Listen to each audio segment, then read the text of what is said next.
I'm joined with Dr. Netta Amani here at her wellness center in beautiful downtown Ottawa, Ontario, Canada. And Dr. Amani has been is a medical practitioner, a physician, family physician for 20 years. And it's a pleasure to be with you, Netta. Thank you very much for taking a few moments to chat with us. One of the stories that you were talking about the other day was your experience at the COVID testing center.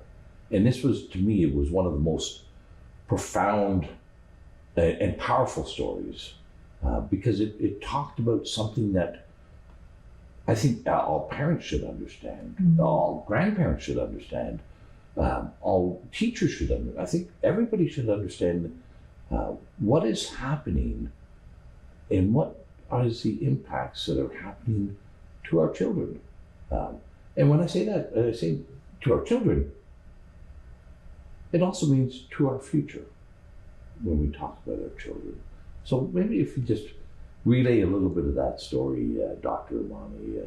This will be the 20th year that I've had the privilege of being a physician. I've reached out to you now for weeks, sharing with you my concerns from what I'm seeing in my practice in the community on the impact of the measures for dealing with COVID in our society. So this is the impact on the policies, of course, not, that's right. No, not the impact of the virus itself. No, the virus is, in my mind, as a physician and as a member of the public, both, and as a parent, in my mind, the impact of the virus is the minimal here. It's our response that is, you want the response, the medicine, to be better than the disease. Well, I think right now our response is the disease, actually. So I called you the other day because, and I've called you numerous times because this incident really left me shaken and really disturbed as a physician, but also as a mother. So I had gone to a local COVID testing center to get a COVID test done so that I could visit my elderly parents who are in Toronto in a seniors home.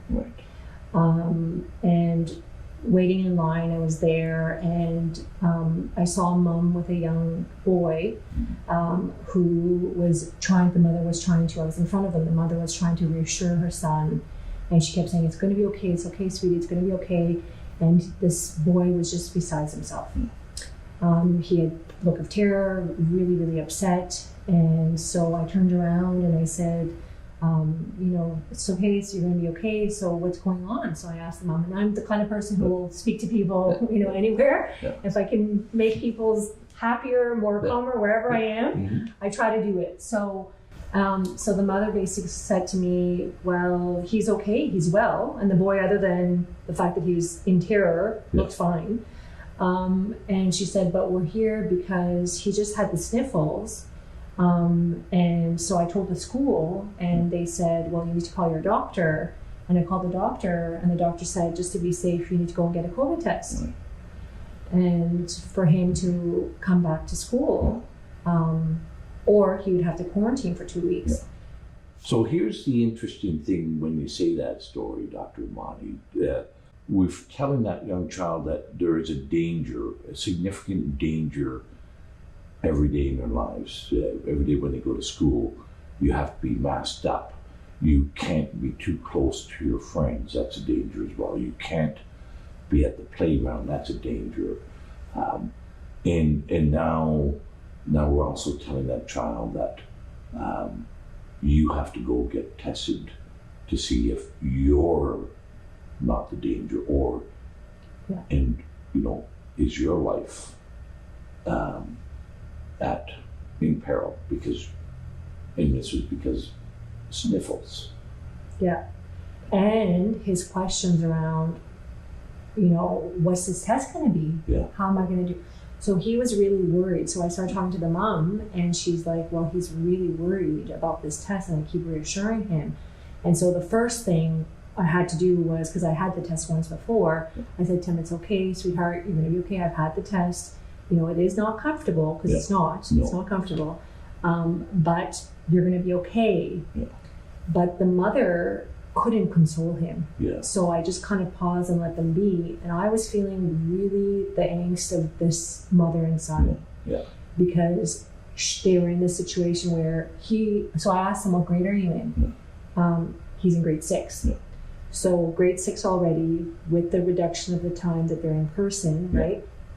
You know, most likely the mother works. Yeah. Both parents are working. Yeah. So, you know, could you keep him at home and avoid the tests and avoid the whole anxiety? Yeah. Well, that could be an option if they could keep a grade 6 at home for 2 weeks. But if they're not able to stay with him, that's not an option. Yeah. And then now to mandate him to go and have a test done when he's not sick, he's not unwell, he's not a risk. We know that in children, it's negligible risk of getting sick or dying. We know that it's less than the flu even. And they're also not a risk. It's a negligible risk to others.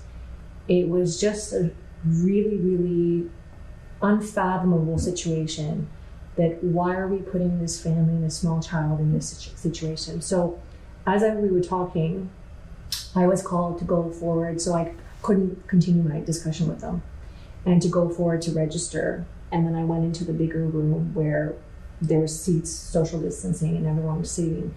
And now I saw not just this one mother and son, but a number of families with children even younger than this little boy. Right. So kids who were 3, 4, 5, masked, in fear. Yeah. The parents were in fear, some couples, you know, families, some with 2 children, and sitting there waiting for their tests to be done. Yeah.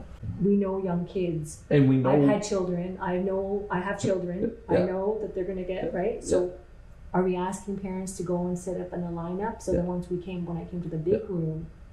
But we're replicating this thousands and thousands of times every day throughout our province and throughout the country. And then throughout the country. Yeah. And we're instilling this sense of fear to begin with. But fear, when it becomes longer than momentary, becomes terror. You know, when you chronic fear. Yeah, you know, that's what I see. Trauma, really, emotional trauma. That's right. When you are living in fear, that's terror. And again, we know that young children, young healthy people are not at risk. The risk is not even measurable. No. It is so insignificant. 0.00. Yeah. Like it's far more dangerous riding a bicycle, and you're going to get far more car accident. injured. The risk of car accident is higher under the 20-year-old population of dying from a car accident than it is from the viral infection. Well, listen, I think we can end that by saying, here's a question to the medical officers of health. Here's a question to our Premier and our Prime Minister.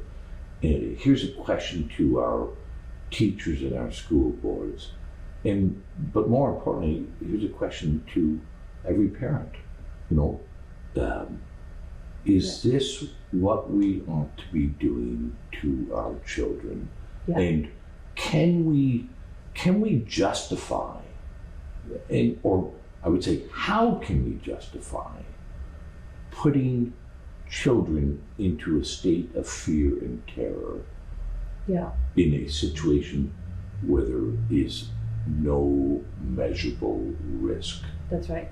And so my message really, when I called you right after I came out of the testing center, I wish I could have told all the parents there that the chances of your child, whatever symptoms they have, becoming very sick or ill or anything, or it's less than 0.00 whatever percent.